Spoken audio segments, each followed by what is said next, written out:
Okay, guys, so let's talk about question 1982. I know a few of you struggled with this one, especially putting it in your own words. I know that the answer is available and I posted those, but I wanted you to try and reword it so that you understood how to make it your own. So, first thing I think that might be the problem is you don't know the five postulates of kinetic molecular theory. So I posted them here below the question, and it explains what we're talking about quickly. Gases are composed of molecules that are in continuous motion, traveling in a straight line, and it changes direction only when it collides with another molecule or the walls of the container. Second, molecules composing the gas are negligibly small, very, very small, compared to the distances between the molecules. 3. Pressure exerted by a gas in a container results from the collisions between the gas molecules and the walls of the container. 4. Gas molecules exert no attractive or repulsive forces on each other or the walls of the container. That means their collisions are elastic. They do not involve any loss of energy. 5. Average kinetic energy of gas molecule is proportional to the Kelvin temperature of the gas. So with those in mind, let's look at A. From the standpoint of kinetic molecular theory, discuss briefly the properties of gas molecules that cause deviations from ideal behavior.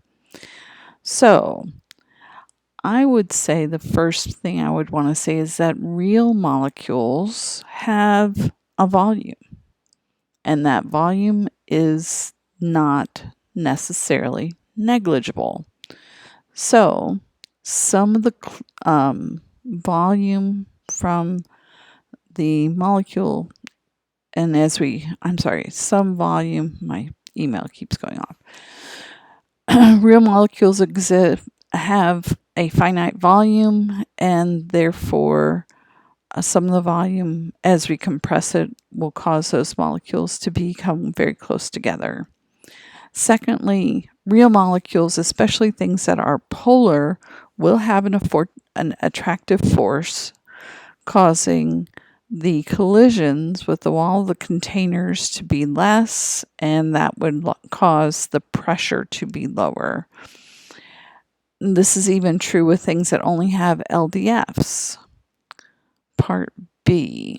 At 25 Celsius and 1 atmosphere pressure, which of the following gases shows the greatest deviation from ideal behavior? Give 2 reasons for your choices. So I've touched on this a little bit in my answers to the first part. First off, I want to pick the thing that has the largest size, and I want to pick the thing that has the most IMFs. So SO2 would be the least ideal.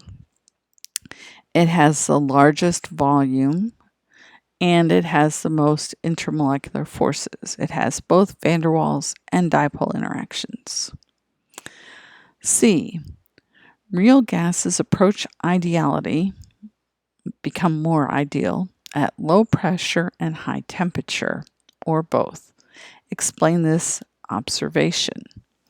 So at low pressure, the molecules will be further apart. Therefore, they would have less interaction with each other, or less attractive forces. At high temperature, the molecules are moving much faster, and therefore their energy would overcome any intermolecular forces or attractive forces. So, I think that about covers it. Hopefully you've learned something about kinetic molecular theory. Just let me know if that's not sufficient.